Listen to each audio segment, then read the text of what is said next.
Ms. Bailey storms into the courtroom, guns blazing, with a lawsuit against Mr. Parker for a hefty sum of $3,691.50. She asserts that Mr. Parker, the estranged hubby, flat out denies being the daddy of their 4-month-old munchkin and hasn't dropped a dime for baby expenses. The tension in the courtroom crackles like popcorn as she lays out her financial woes and deep frustrations. Keep your eyes peeled because the courtroom drama is about to kick up a notch. Ms. Bailey, you and your daughter are suing the defendant for $3,691.00 in child care expenses. Is your daughter's estranged husband and he denies paternity of your 4-month-old grandson. You claim he hasn't even given your daughter a single penny towards your grandson's expenses. Can you believe this? Ms. Bailey drops a bombshell that Mr. Parker bailed on her daughter when she was only 16 weeks into her pregnancy, and since then, he's been living la vida loca, responsibility-free. This revelation lays bare the emotional and financial turmoil her daughter endures, framing the high stakes of their legal battle. The next moment turns up the heat even more. He left her when she was 16 weeks pregnant, didn't look back, and he is living his life without responsibility. I'm the baby's father. I provide for the baby and comfort him, not him. He's living the way he wants to. Is going to college. She's working on her 2nd degree, not her first, but her 2nd degree.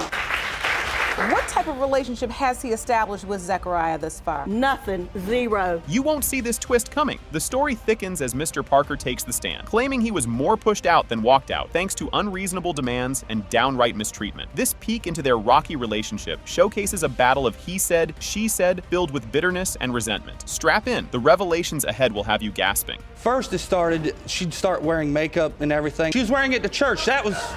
It ain't so funny. She never wore makeup before. And she started wearing it just to go to don't. pay the bills, run out to go over just to go see the neighbors. I didn't know if she was trying to get something going with the neighbors or not. The thing that really made me suspicious, Your Honor, was what happened next. I come home one day, she's put it on the bedroom door. We have a photo of it here if I might enter it into evidence. The plot thickens. The judge dives deep, questioning Mr. Parker's paternity denial, while he reveals he was clueless about the child's birth for over a week, highlighting severe communication breakdowns and personal grudges that shadow over family ties. The courtroom's about to explode with even more bombshells, so stay tuned. The thing that got me the most at the final end of it, I didn't even know the child had been born for over a week. Okay, now take me back to that moment. It was the 25th or the 26th. I called her up because it was the day the baby was supposed to have been born, left a message on her answering machine because she hadn't told us anything. Did you accompany her to doctor's appointments? No, Your Honor. I was told I was too annoying and I needed to stay home. The air crackles with anticipation as evidence is laid bare. The focus shifts to a controversial birth certificate that omits Mr. Parker's name, spotlighting the intense legal and emotional disputes about recognition and responsibility amidst their frayed ties. Fasten your seatbelts. The courtroom is about to erupt with reactions. I'd like to enter into evidence the birth certificate. It has on it that... Please let me see that birth certificate. Are you two still married? Yes, Yes, ma'am. Your Honor. Woo. It shows where I was not even registered as the father, and in my state, if you were married, you were supposed to be automatically be put. I was not even on the certificate, and this is a federal document that shows that she lied to the doctors, lied to the hospital, and lied to me.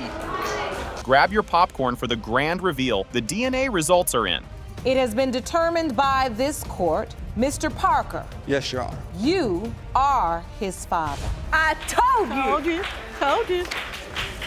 Buckle up. This episode starts off with a bang. Miss Jones and Miss Hernandez are here in the courtroom, each passionately claiming that Mr. Trevino is the father of their children. The atmosphere is thick with anticipation, and as both ladies stake their claims, the drama escalates to the point where the judge decides it's time to bring Mr. Trevino into the mix. Without a moment's hesitation, he's called in to face the music. Just you wait, the stage is set for some serious fireworks. You are each here today to prove to a man that he is the father of your children. Miss Jones, you say Mr. Trevino is denying your child, and you say it has a lot to do with Miss Hernandez. Now, Miss Hernandez, you say he's also denying that he's the father of your child. Things heat up quickly in this showdown. The confrontation kicks off with Miss Jones detailing the roller coaster of acknowledgement from Mr. Trevino regarding his daughter, Cheryl. He counters, arguing he's not denying paternity, but rather seeking clarity amidst the chaos. Accusations fly about neglect and responsibilities, unraveling the tangled emotional threads of this dispute. The tension ratchets up, setting the stage for even more jaw-dropping moments. He's denied her back and forth. He says, I'm not the father, I am the I'm not father. denying, I'm simply requesting that, Your Honor. I'm not denying anybody, and I've been there for both. My family and I have done a lot. Keyword, you are the father. You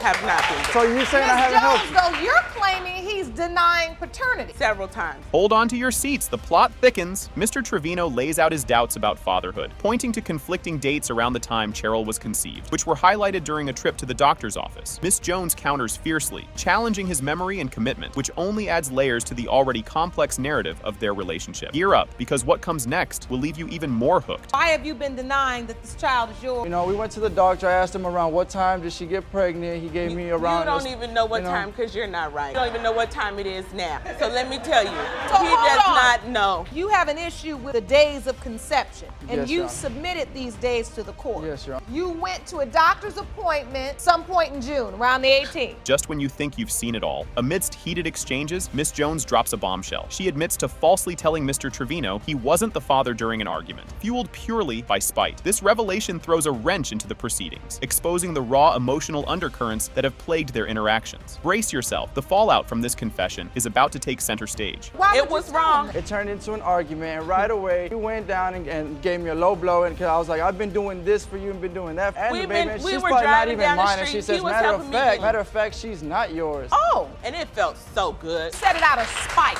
I did. No, To she this had a day, look of truth I feel on her wrong face. because I hate when women do that. It's As truths begin to emerge, hold on to your coffee. The judge zeroes in on the heart of Mr. Trevino's doubts, which were significantly fueled by Miss Jones's hurtful remarks during their disputes. This key moment highlights how deep-seated emotions can cloud judgment and affect relationships, especially concerning paternity. Keep watching. The resolution of this tangled web is just around the corner. Well, the truth is she admitted that when she said it, it felt great. It She used to said it feel out bad. of spite, but in your mind, your doubt centers I don't around care how mad you are. You don't tell a man that You he is don't, not the and daddy. I agree. Work hard. what do I you bet call your it? back is in perfect condition because you work so hard. Work, right? How many kids do you have? Look, listen, we're here about one thing. Exactly. We're here about Cheryl. So, We're here to find out. exactly. Finally, the moment of truth arrives, and it's a doozy. DNA results are revealed. Mr. Trevino, you are the father. Can I tell you? Buckle up, folks, because this ride is starting wild. The case kicks off with Mr. Griffin dropping a bombshell. He had a 2-year steamy affair with his wife's stepsister, Mrs. Richmond, which he claims resulted in a daughter. Despite Mrs. Richmond's fierce denial, Mr. Griffin is adamant that he is the biological father. If you thought this was spicy, just wait for the next part. Mr. Griffin, you were a married man who had a 2-year affair with your wife's stepsister, the defendant. You say that relationship produced a daughter, but Miss Richmond claims you are not her daughter's biological father. Your other daughter, Lakeisha, is here to support your claim. Miss Richmond, you admit to the affair with Mr. Griffin, but say you are positive the plaintiff is not your daughter's biological father, and you plan to prove that in court today. You won't believe this twist. In a jaw-dropping confession, Mr. Griffin initially describes the affair as an honest mistake, but Judge Lake isn't buying it. After some grilling, he admits it was a dishonest mistake that lasted not 1, but 2 scandal-filled years. Hold on to your popcorn. It only spirals more from here. That was an honest mistake, but at the same... Wait, now there wasn't no mistaken identity. You knew it was your wife's I sister. understand. No, doing what I did. Was it an honest mistake or a dishonest mistake? Dishonest mistake. How long did this mistake It lasted, I'd say, about 2 years. Oh boy, here's where it gets even messier. We dive deeper into the sordid affair, as it's revealed Mr. Griffin was frequently chauffeuring Mrs. Richmond, providing ample opportunity for their illicit relationship to blossom. They've known each other for over a decade, thickening the plot with family ties and betrayals. Keep your eyes peeled because the next revelation is a doozy. How are you all spending this much time could develop? Because he was taking me home from when I used to go over to their house to visit my stepsister and stuff. How long had you been married at the time, Mr. Griffin? I'm still about 10 years. So you all had known each other for an extended amount of time. I was in love, so I thought what I thought was love back in them. Oh, because you had worked yourself up that you was in love with him. Yes, Your Honor. And the plot thickens. Amidst a tangled web of family drama, Mrs. Richmond staunchly maintains that Mr. Griffin fathered her daughter, based on his one-time acknowledgement decades ago. Her unwavering belief has stood the test of 30 years, despite Mr. Griffin's minimal involvement. You'll need more than a tea to sip for the emotional whirlwind coming up next. You're asserting in court today that you have not seen Mr. Griffin? I seen him one time when I was like 14. In your life? In my life. I spoke to him first time on the phone, like the other, I never That's because I didn't talked know to where they him. was at 30 years. years I've been knowing that she's mine. I did tell him that I was pregnant, but also I did tell him he was the father. But at the time, he also knew I was, with other people also, and he was a married man. Grab the tissues. It's about to get emotional. Tikia, the daughter caught in the middle, shares her poignant struggle with identity and the absence of a father figure, painting a picture of her emotional and social battles growing up. This heart-tugging narrative sets the stage for an even more dramatic showdown that's up next. Were you with her all during the pregnancy? No. You weren't together during the pregnancy? After I got pregnant, we never had contact because I got in a relationship with another You gentleman. didn't want to go. While you were pregnant with his child? We didn't hardly see each She other. was trying to hide it from her stepsister. So, Mr. Griffin, how did you tell your wife that you got her sister pregnant? I didn't.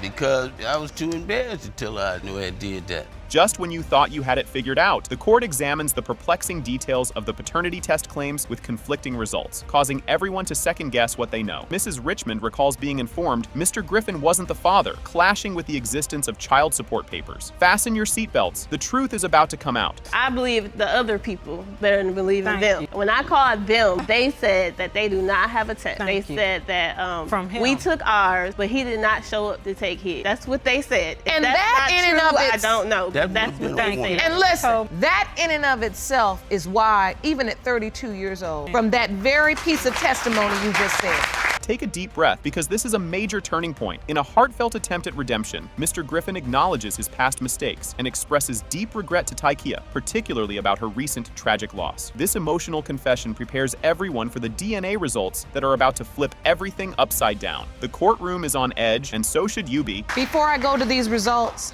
Mr. Griffin, I want you to look across the aisle right now. This is a woman. You say this is your daughter. Yes, I believe. Yes, I truly believe. Well, to me, you haven't been in this courtroom acting like much of a father. And I want you to turn to your daughter right now. If you believe this is your daughter, how you feel, and more importantly, how you recognize what she feels. I'm sorry for your husband, and I wish that I had been there for you. And I'm sorry for not being there for you. Prepare for a jaw-dropping moment. The DNA test results are finally unveiled. It has been determined by this court. Mr. Griffin, you are not her father. 32 years of thinking you were this woman's father. Strap in for this wild ride. The host kicks off with a grand introduction to the special update episode titled Two Dads, Double the Doubt. It sets up an emotionally charged courtroom drama, teeming with paternity puzzles and heartfelt chaos. The stage is set, the players are ready, and oh boy, the drama is just beginning. Hello, and thanks for joining me for another very special update episode of Paternity Court. Two dads, double the doubt. Every child needs a father, and every day couples come to court seeking answers. With two or more possible fathers in court, things run high, and the truth often lies somewhere in the middle. Buckle up for a soap opera twist. A mother lays down a tangled tale of romance and mystery, involving not one, but multiple lovers, which led her straight into the vortex of paternity doubt. As the tale unfolds, the climax hits with the declaration of Mr. Fisher as the biological father, stirring a cocktail of emotions in the courtroom. And guess what? The emotional roller coaster is just picking up speed. We was texting and stuff, and she wanted me to come up there on her break. And she even told me to bring a condom just in. It was a combo special they had. 40 weeks pregnant, where were you? You didn't do nothing. You ain't buy no Pampers, no wipes, no bottles. I did that. You ain't do nothing. You ain't even check on him. I just want to know, because it's multiple people that were having affairs with her. I just want to know. So you feel like she was having sex with other men? Oh, yes. Hold on to your popcorn, folks. After the ground-shaking revelation of paternity, the involved parties spill the beans on how their lives have transformed since the verdict. They discuss the shifts in their paternal roles and the evolving family dynamics, offering a slice of life post-courtroom drama. And just when you think you've caught your breath, the next segment is ready to knock the wind out of you. Since paternity court, Jayani is definitely taking the steps he needs to take. As being in Jeremiah's life, he's been asking him up and see him, so that's one thing that I'm really happy about. Adrian has offered to be Jeremiah's godfather, and his family's just been really calling and checking on me and Jeremiah. Thank you guys so much. Now that's a great way of turning a negative DNA result. Up next, two men claimed 36-year-old Crystal Scott as their daughter. What took them so long to get a DNA test? Watch this. I'm really upset because I don't know who my dad is. Can you feel the tension? Dive into another gripping tale of paternity intrigue involving two men, both convinced they might be the father of the same child. The air thickens with tension and suspicion as the truth slowly unravels. Keep your eyes peeled because the revelation is about to make a splash. Well, since we left court, my relationship with my dad has been great. We talk almost every single day. We don't get to see each other as much as we would like to because he does live so far away from me. What we love the most is that out of 6 kids, I'm the only girl. Our bond has gotten even stronger. It is even better. Thank you so much for giving me the answers that I have wanted and needed for so long.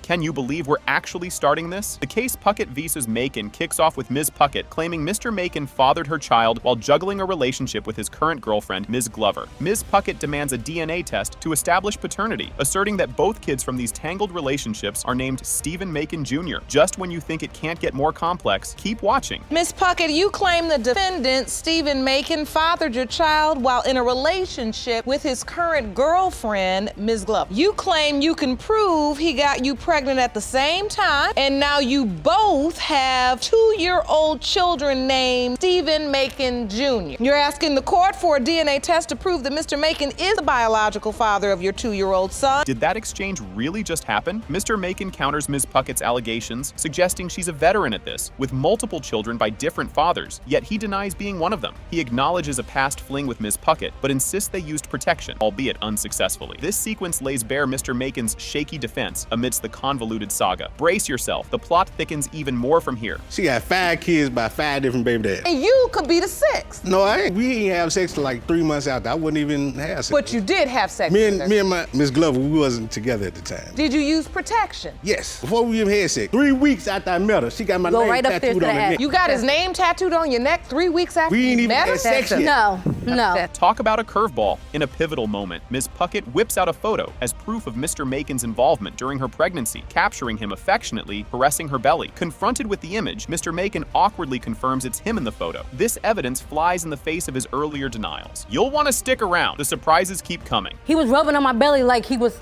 happy and he was concerned about it. And I have a picture of him rubbing on my belly when I was about 7 months. Let me see that picture. Jerome, will you hand it to me, please? Is this you, Mr. Macon? Are those your hands and your jacket? So what do you have to counter this evidence that Ms. Puckett is presenting? It's not my child. Sleeping around with a whole lot of people. I know it. Proof of that. Did you bring the court anything? Now this is where it gets juicy. As the courtroom drama escalates, a deeper dive into the relationship dynamics and the backstory of naming the children is unveiled. Mr. Macon sends confusing messages to Ms. Puckett, hinting at a future together if the paternity test is positive. This scene ratchets up the emotional stakes, showcasing Mr. Macon's conflicting narratives. Don't go anywhere. It's about to hit the fan. Before we came to court, he sent me a message. Would you like to see that? He sent me a message off of Facebook saying that if it was his, that we all was gonna move in together. Oh, Her baby and my kids, we all gonna move in together if it was his. Then he sent me another one, said if it was his, it come out to be his, that we was gonna make love to the sunrise. If he is, like I said, I'll apologize to him. Who knew court could be this chaotic? Ms. Glover takes the stand, adding her twist to the tale. She recounts her own detective work and confrontations, painting Mr. Macon as less than truthful. This segment underlines the messy, interwoven relationships and the emotional turmoil bubbling among all involved. Next up, the tension reaches a boiling point. I said, I hear you. I said, open the door. Next thing I know, I click the lock. She didn't hit the lock. She got smart because I was about to walk up in there, but she got smart. I don't need no case. So she hit the lock. I'm like, I hear you in there. You might as well come out here. So you're not answering the door. I already know what it is. So I go back out to the car. He looking nervous because he don't know what happened. You went to confront her. Yes, as a woman. Because a man gonna lie. I feel like he can get away with it. A man gonna lie. So you went to figure out from him. Because I didn't heard your names. You know what I'm saying? I knew we was going through things. And now for the grand finale. The climax hits with the DNA test results. It has been determined by this court, Mr. Macon Sr., you are his father. Buckle up. This is a wild start. Ms. Wilson brings us into the chaos immediately after her son's tragic death a month ago, with a whole lineup of women claiming he fathered their children. She's pretty convinced these claims are more about cashing in on Social Security benefits than genuine paternal connections. You won't believe how this spirals. Ms. Wilson, your son died tragically just 1 month ago. You say that since then, a flood of women have come forward with claims that he fathered their children. You believe they are trying to pin their children on your son in an effort to get Social Security. Things are heating up now. Ms. Felix and Ms. Brown drop a bombshell of confidence, claiming with no doubt whatsoever that Ms. Wilson's late son is definitely the daddy of their kids, eyeing those survivor benefits like a treasure chest. They're 100% sure, and so the plot thickens. Just watch how the tension builds from here. You both state that you are 100% sure that Mrs. Wilson's deceased son, Mr. Marquette Dames, is the biological father of your children and are fully entitled to survivor's benefits. Here comes a heart-wrencher. Ms. Wilson dives deep into the tragic details of her son's demise, laying bare her soul and her struggles. She's on a quest for truth amidst a sea of paternity claims, seeking closure in a situation that seems to keep her from finding peace. The emotional roller coaster is just getting started. When they took him, they took a part of me too. They ripped my heart out. I just buried him July 30th. It's not easy for me as a mom losing a son, and I just want to know who's his kids, who's not his kids, because everybody's talking about they got kids, and I only want to know so I can have closure for myself. Can anyone keep up with this? With a staggering revelation, we learn that not one, not two, but 11 women are staking their claim as the mother to her son's children. The audience can barely handle it, and frankly, neither can we. But stick around, it gets even juicier. It's 11 people. We're talking 11 kids here. So, oh my goodness. It's not just these two young ladies, you know. It's other women that's like literally inboxing me. How old is your child? My child is 2. And Miss Felix, how old is your child? 3. Grab some popcorn, this is getting good. Mrs. Felix lays it all out, painting a picture of a loving relationship with the deceased, who was deeply involved throughout her pregnancy. She's baffled by Ms. Wilson's sudden doubts. What comes next will have you on the edge of your seat. Was Marquette a part of your child's life? Yes, he was a complete part of her life. He was there when I was pregnant. He made sure I was doing right while I was pregnant. Was the one providing me the food. He went to every doctor's appointment. He was there throughout the whole thing. She also knew about it. She used to come to my house. We used to play cards, you know, and hang out. So we were in a serious relationship. So are you wondering now why she's questioning the paternity? I don't understand why someone do all the things you did for my daughter and then be questioning her paternity. You thought it was dramatic already? Well, hold on to something, because Ms. Wilson just turned the drama dial up to 11. She spills the beans about her son's secret doubts regarding the paternity of several kids kept under wraps till now. The next part? It's a doozy. My son confided in me, and I promised my son I wouldn't say anything. Before my son died, we was talking for the past 6 months before he passed away. He had doubt about several kids. Her baby was one. Darielle baby was the next one. He told me not to say anything to anybody about it, so I kept it a secret between him and I. Fasten your seatbelts. Here's where it gets rough. Ms. Wilson accuses Ms. Felix and Ms. Brown of rushing to the Social Security office even before her son's funeral arrangements were set. It's a low blow full of grief and accusation, and the atmosphere is charged with emotion. The confrontation is far from over. Before he even got buried in the ground, called the Social Security office to get claims. He wasn't even in the ground. Funeral arrangements wasn't even ready. They wasn't even put in place. And these two did that. I didn't hold it against them. I didn't hold it against them at all. At the end of the day, it's my child. They didn't care about my grief at that present time. They didn't care because it was all about the money to them. It's not all about him. Just when you think it couldn't get more heated, Ms. Wilson and the alleged mothers go head-to-head in an explosive confrontation about actions taken right after her son's death. Accusations fly like arrows in a battlefield of words. What happens next will definitely raise some eyebrows. I'm a very emotional person right now. I have not grieved my son since he died. I'm trying to deal with other stuff. I just want to know who kid, who not. My son gone. They got their kid. Okay, I'm missing a child. That's wrong, you know what I'm saying? I'm just only trying to find out the truth. Miss Felix, does Marquila know her daddy's missing? She's used to seeing him. Has she asked for him? Every day. And now, the moment you've all been waiting for, like the final scene of a thriller. The DNA results are in. It has been determined by this court, Mr. Dames is the father.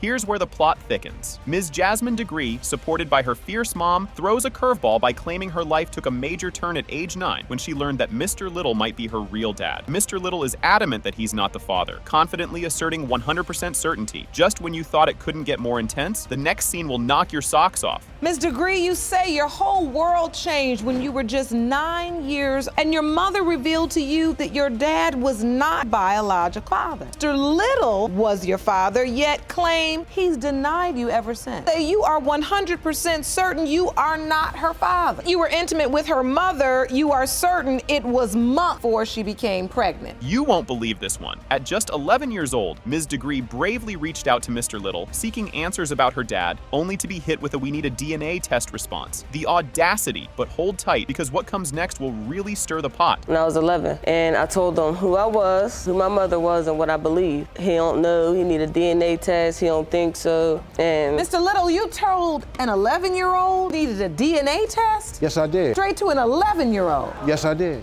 Talk about awkward family calls. Mr. Little recalls the baffling phone call from young Jasmine, his confusion palpable as he pushed for a DNA test without a second thought to her feelings. As the tension builds, get ready for the emotional temperature to rise even further. We need to take a test to find out. Did you know who she was? No, I didn't know who she was. This is my first time seeing her. I ain't know nothing about her. And so you just decided just to talk about a DNA test with a child? All right, she said, no, you my father. She said, you are my father. I don't believe I said that. You said, my mother told me you're my father. I don't know if you is or you're not. Here comes the drama queen. Ms. Felicia Degree doesn't hold back her fury toward Mr. Little for dismissing her daughter's phone call, questioning his empathy and maturity, or the apparent lack thereof. Fasten your seatbelts. The turbulence is just picking up. My brother said, is this gonna be my nephew or niece? You ain't your brothers. I'm Well, if she told you that, it's then funny, you don't why do you and I got documents. Hold up, I got a little proof right. You can cut the tension with a knife. Mr. Little pulls out a calendar from 2 decades ago, hoping to prove his non-paternity with dates and times. As the courtroom gasps, brace yourself, because the bombshells just keep dropping. I do my homework.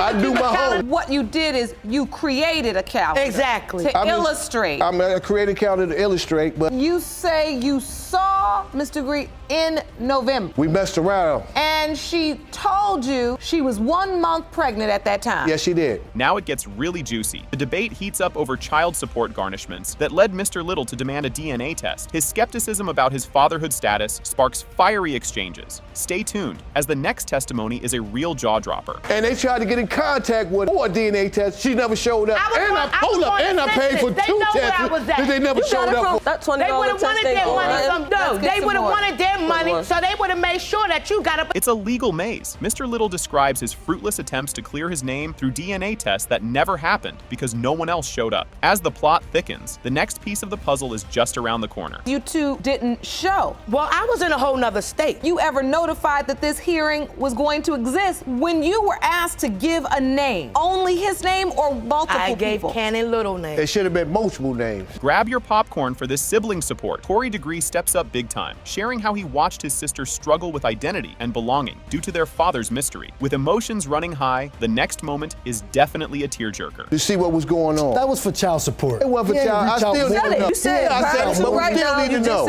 And so, if you knew for certain she was your daughter, she'd have been right there with me. Like I got her like my kids have been. You know, I would have took her in just like my kids, showed her my family. And here it is, the moment of truth. DNA results are in. Mr. Little, you are her father. This is my father.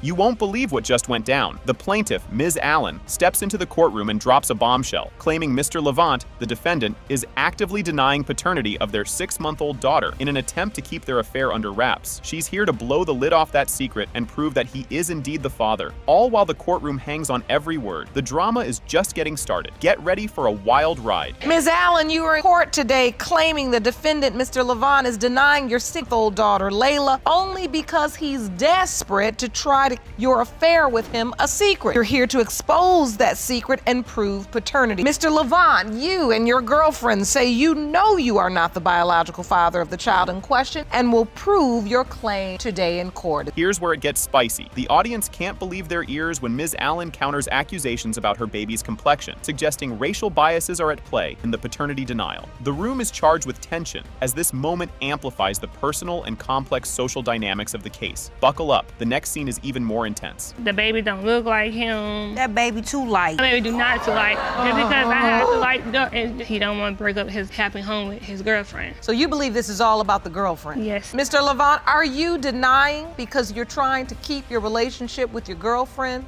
No. So you have a family together, you and your girlfriend? Yes. So there's a lot at stake here. You have children? Yes, we do. How many? 3. You have 3 children? Yes. Things are heating up now. During a fiery exchange, Ms. Allen and Mr. Levant's current partner, Ms. Lanier, clash over the nature and duration of Ms. Allen's relationship with Mr. Levant. Accusations about one-night stands and longer liaisons are thrown around, challenging each other's version of events with no holds barred. Stay tuned, because the arguments are about to get even juicier. So wait a minute. You tried to break up a happy home. You knew we had 3 kids together for the longest. You've been commenting on my profile for all that. I was there because I was telling you to keep him away from me. No, let's get some order, because I want to understand this story. Did you know Mr. Levant had a girlfriend and 3 children when you were sleeping with him? No. Was it just a one-night stand? No, it wasn't. You commented on my firstborn child. Like I said, we was together. Grab your popcorn, folks. Ms. Allen whips out a calendar as her ace, pinpointing the exact date of her rendezvous with Mr. Levant, which she claims led to her pregnancy. The judge scrutinizes this claim, while Mr. Levant dismisses the dates, thickening the plot with skepticism and disbelief. Don't blink. You won't want to miss what's coming up next. In 2015, what happened? You were in long-distance phone relationship. I came to Atlanta in 2015 for my vacation. We meet up. We did what we did. But you contacted me in that week. We did what we did in 2015, and I got the proof. But you know that when we did it. You have proof? Yes, I do. I'd like to see it. So on this calendar, you claim you were intimate with Mr. Levant on the 27th of December. Yes. Hold on to your seats. Amidst swirling accusations, Ms. Lanier asserts that Ms. Allen was involved with another man, Mr. Mitchell, right before her alleged encounter with Mr. Levant, muddying the waters of paternity further. As Ms. Allen admits to the fling but reaffirms Mr. Levant's paternity, the storyline twists with added layers of complication and doubt. The courtroom drama escalates, so keep watching. The revelations are going to be explosive. You are saying that Ms. Allen was intimate with another man somewhere during this timeline. Can you tell the court where? In the park. It was not at the park. I mean, at what? I did not mean a location. I meant where within the timeline. You had sex with Mr. Mitchell a day before you had sex with Mr. Levant. Now here's a game changer. Ms. Allen presents a string of text messages where Mr. Levant allegedly acknowledges his role as the father, calling himself daddy. This crucial piece of evidence could turn the tide in the paternity debate, challenging his denials head on. The atmosphere is electric. Wait till you see the DNA results that are about to flip the script. This is a series of text messages between the two of you? Yes. Text messages? Yes, Your Honor. So, happy Valentine's Day, Lily. Lele. Daddy loves you. Happy Valentine's Day to you, Carlisha. Then you send a picture of Layla. Layla. And then he says, Mr. Levant says, what's she doing? And then you say, looking around. Everyone in the courtroom is on the edge of their seat. The moment of truth arrives, with the DNA test results that conclusively show. It has been determined by this court, Mr. Levant, you are not the father. Yes! What? Yes. Salad. He's the only man I slept with. Can you believe we're kicking off with this bombshell? Miss Percy opens the case by claiming Mr. Gale is the father of her 26-year-old daughter, Tedra Glenn. She states that she has spent nearly $200,000 raising Tedra without any contribution from Mr. Gale. Miss Percy expresses her belief that Mr. Gale's neglect stems from his fear of upsetting his wife. Buckle up, because things are about to get even more intense. Percy, you've petitioned the court for a paternity test. You're here to prove that he is the father of your 26-year-old daughter, Tedra Glenn. You claim that you've spent nearly $200,000 to raise your daughter, and he's done nothing. And now you feel like he needs to pay. Here's where it heats up even more. Mr. Gale admits that he only learned about Tedra possibly being his child when she was 15 years old. He fears that confirming paternity will cause his wife to leave him. During the heated discussion, Miss Percy accuses Mr. Gale's wife of preventing him from being involved in his children's lives. Strap in. The drama escalates from here. You claim you weren't there for Miss Glenn because you only found out she may be your child when she was 18 years old. Yes, you are. And your biggest fear is that your wife will leave you if proven to be the father. Miss Percy. Yes. Why do you think Mr. Gale is denying your daughter? Because of his wife. I don't know why she won't let this man be a man. Just when you thought it couldn't get more tangled, a discussion of the timeline reveals contradictions in Mr. Gale's story about his relationship and marriage timeline with his wife compared to his relationship with Miss Percy. This includes details about overlapping relationships and secret meetings, highlighting Mr. Gale's dishonesty and evasiveness about his past actions. The next revelation will have you on the edge of your seat. Were you all in a committed relationship? It was committed. 7 years. It was no 7 years. You were How together long for was it then? like 4 or 5 years. It was when I got with her, she was 16, I was 21. Okay. And then when I was 26, I was with my wife. When did you get married? What was the date that you and Miss Gail got married? February the 23rd. Really? Miss Tidra Glenn, when is your birthday? October 9th, 1988. You got married in February of 2002. How long were you together before that? 15 years. Wait till you hear this twist. Miss Glenn herself takes the initiative to reach out to Mr. Gale for a paternity test when she turns 19. She recounts her lifelong suspicions and desire to confirm her paternity due to their strong resemblance and shared traits with Mr. Gale's acknowledged children. The plot thickens in the next part, so keep watching. Okay, when I was 19 I didn't even want to be here. I asked my brother for Mr. Gale's number. When I asked my brother for Mr. Gale's number, I called Mr. Gale, initiated a paternity test. I said, you know, I've been hearing all my life that you've been my dad and I look just like you. So when I called Mr. Gale, I understand that you want to find out who your dad is, but you're gonna have to pay for the paternity test. You won't believe this bomb drops next. A critical moment occurs when it's revealed that Mr. Gale acknowledged the possibility of Tedra being his daughter during a personal encounter when she was just 2 years old. This admission was made in front of multiple family members, indicating his awareness of his potential paternity long before it became a legal matter. Grab your popcorn. The emotional roller coaster is just getting started. I'm pregnant and I think it's your child. No, I didn't. You didn't tell him a thing. My daughter was 2. This man came to my house, and my brother kept looking at Tidra. We all kept looking at Tidra like, damn, she looking different. She looking like this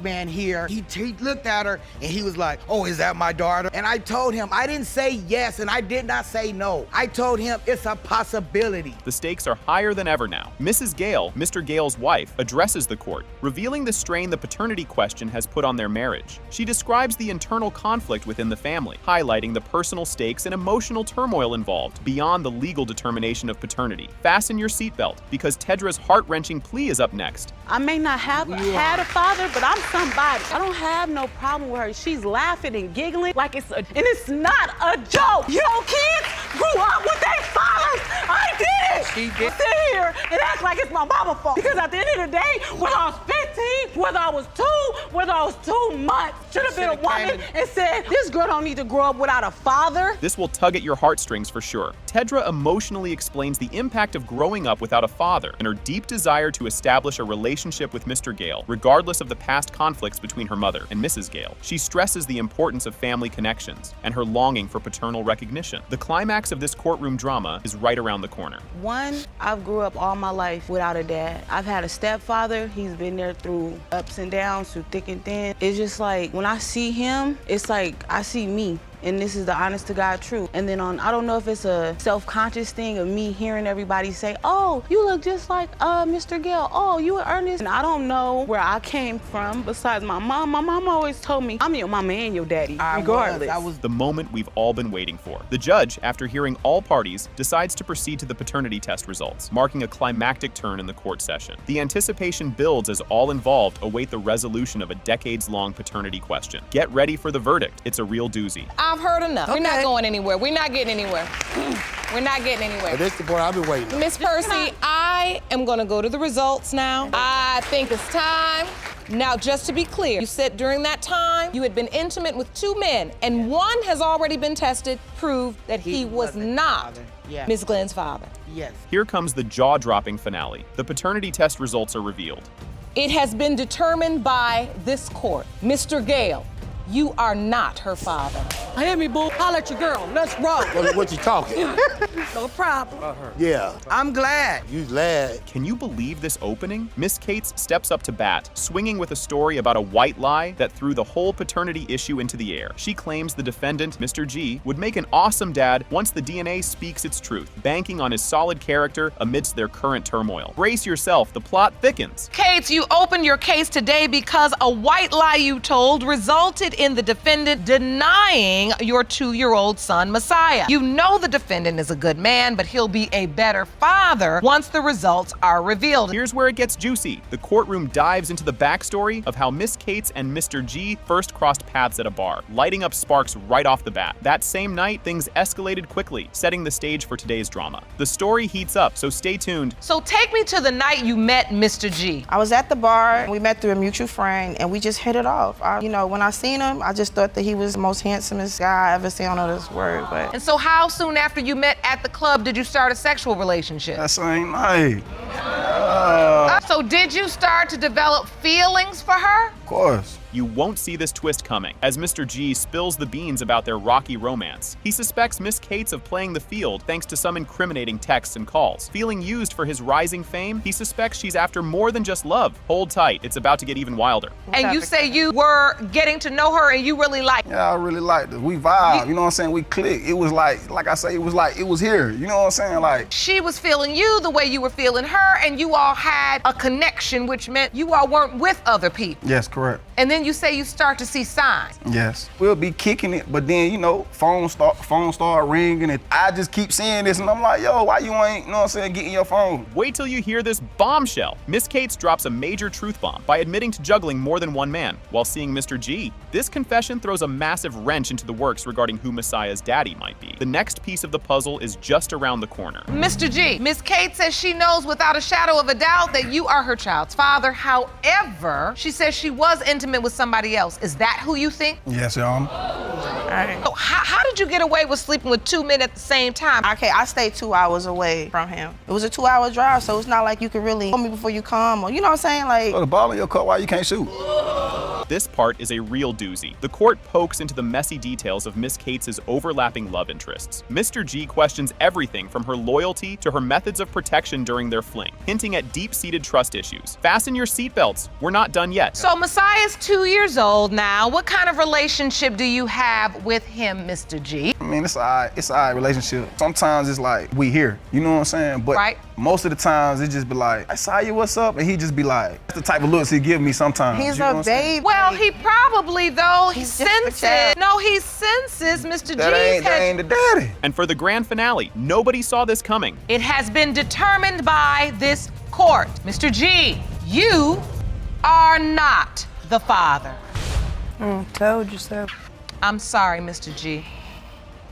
Can you believe he just threw that shade? Ms. Martin opens her case, accusing Mr. Dampier of being an absolute ice king when it comes to their daughter Amia, firmly insisting that he is indeed her father. Mr. Dampier claps back with accusations, claiming Ms. Martin's love life is busier than a Black Friday sale, making it impossible for him to be the father. This sets the stage for a fiery dispute over paternity, really turning up the heat on their already sizzling, troubled relationship. Buckle up, because this soap opera is just getting started. Ms. Martin, you say your ex, Mr. Dampier, is a cruel and petty little man who refuses to fully accept that he is the father of your 4-year-old daughter, Amaya. Mr. Dampier's callous indifference towards your daughter has gone on for far too long, and you intend to prove paternity today. You say Ms. Martin was a serial cheater, evidence that proves Ms. Martin was stepping out on you. Next up on this wild ride, Ms. Martin brings out a video testimony of their daughter Amia, who spills the tea on feeling neglected by Mr. Dampier. Mr. Dampier, not taking this lying down, defends his actions by blaming Amia's behavior, which he believes is less than angelic. The judge steps in, pointing out that Mr. Dampier's fatherly doubts might be clouding his judgment here. Hold on to your popcorn. It's about to get even crunchier. Did a video testimony of how she feels. You did? Yeah. And you submitted that to the court? I did. Let's take a look. Dad is mean because he always makes me sad. How does that make you feel? He always makes me sad. I'm mad because my dad always makes me sad. That's awful. Yeah. And that's what she repeats to you over and over again. Yeah, and then I tell him, like, you need to change your attitude towards her and treat her like she's yours. This next bit is juicier than a reality TV show. Mr. Dampier throws the book at Ms. Martin, claiming her endless texting with a roster of men is proof enough of her playing the field, which stokes the fire of his paternity doubts. Ms. Martin throws it right back, exposing Mr. Dampier's own side gigs in romance, escalating their war of words and painting a picture of a mutual distrust and accusations buffet. You won't believe the twist coming up next. I feel I'm not the father. Amber's always messaging guys, text guys all the time. I feel I'm not the father. I mean, you are her father and you know it. She looks just like you. We started out as friends and then we eventually became serious. And through our relationship, I discovered he wasn't on it. He was texting other females. He was talking to other females. He had 6 other girlfriends at the time. And you thought it couldn't get more scandalous. The court dives into some spicy text messages from Ms. Martin to another dude, which Mr. Dampier uses to hammer home his claim of her cheating ways. Ms. Martin insists it was all talk, no action, putting a spin on the tale that thickens the plot around her fidelity and the question of Amia's daddy. Just when you think you've seen it all, wait for the next bombshell. You found messages. Other man says, come pull up and sit on my face. I want blank blank for breakfast. Miss Martin says, where you at? Mom, same house? Other man says, yup, so you coming? Ms. Martin says, yup, on the way, be there in 20. What's that emoji down there? No, see, that was just conversation. I've never cheated on him. Gear up, because this is a doozy. Judge Lake whips out a conception calculator, crunching dates like a math whiz to line up Amia's conception timeline with Ms. Martin's steamy texts. This timing turns the heat up on the grill of suspicion, placing the texts smack dab in the baby-making window. Fasten your seatbelts. The next reveal is a real jaw-dropper. Well, let's figure out if it is the same time. Let me get my conception calculator. When was Amaya born? 2015. October 8th. 2015. 2015. Then we'll press calculate. Date of intercourse, January 7th, January 22nd, 2015. So if we go back to the text message exchange, the dates on those, the first set is January 3rd. Prepare for the grand finale. DNA test results land like a mic drop. It has been determined by this court. Mr. Dampier, you are the father. Exactly. I'm sorry, Amber. Buckle up, because here we go. The show kicks off with Mrs. McClung desperately trying to convince her now husband that he is indeed the biological father of their adorable yet contentious 4-year-old daughter, Dazia. She's laying it all out there, claiming the paternity kerfuffle is wreaking havoc on their marriage vibes, and she's banking on today's verdict to glue back the pieces. Mr. McClung looks bewildered, having been out of the loop about Dazia for the first 2 years of her life. He's itching to find out if he's daddy or just the dude. And just when you think it can't get more dramatic, hold on to your popcorn. Are here to prove to your now husband that he is the biological father for your old daughter, Dazia. You claim this paternity issue has fractured your marriage and you need today's result to repair the break in your family. You say you had no knowledge of Dazia for the first 2 years of her life, and now that you are married, Mrs. McClung is desperate to prove you are the father. You're not ready for this next bit. Mrs. McClung drops a truth bomb that initially she had told Mr. McClung that he wasn't the father due to their then casual, let's keep it chill relationship status at conception time. Cue the gasps and the oh no she didn'ts from the crowd. As they unpack their on-again, off-again fling, it's clear these two have more issues than a magazine rack. What comes next is straight out of a soap opera, so keep your eyes peeled. The year we've been married, we've had our ups and downs in the beginning. We got over that. Now the paternity continued issue, it's brought up often. Is she mine, is she not mine? I admit I did tell him at first she wasn't his. Oh, so that part. That never goes over well. Right, but in the beginning, we were just friends with benefits around the time of, because we weren't serious. It was an on and off thing between me and Chris. And just when you think you've got a handle on things, there's a plot twist. Mr. McClung reminisces about their brief but fiery romantic redux that allegedly led to the pregnancy. After a 2-week love marathon, he bailed for a job opportunity and vanished for 2 years, leaving Mrs. McClung to solo the mom gig. As Mr. McClung spills the beans, the audience can't help but lean in. Get ready, because the courtroom's about to turn into a circus. Yeah, we was messing around when we first started seeing each other. We was just like friends with benefits. We weren't in a serious relationship. We weren't really together. While she talking, I just slid over next to her, and one thing led to another. So the conversation stopped after that, and it was action. There was a break in between that. Me and Chris started messing around again a few months later, and that's around the time I got pregnant was when we started messing around again. Chris left and went to go do whatever it is he do.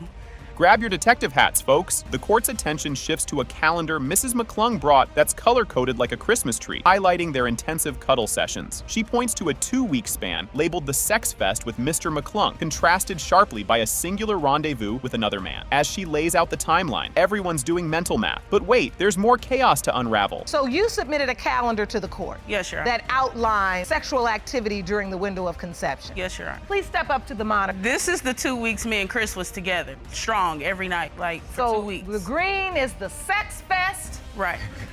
With Chris. Right. September. That's in August. Right. This is August. This is me and Chris. September 5th, had sex with someone else one time. Just when you think you've seen everything, after a 2-year hiatus, Mr. McClung makes a grand re-entry into Mrs. McClung and Dazia's life. Despite earlier assurances that he wasn't the father, this unexpected meetup rekindles new paternity questions. The tension is thick enough to cut with a knife. What's next? You guessed it, more jaw-dropping revelations. When I got back in town, my cousin invited me over, and she say, "Oh, Tori's and the baby outside." At this time, I want to know if she's mine, so I could be in her life. So I go to the car.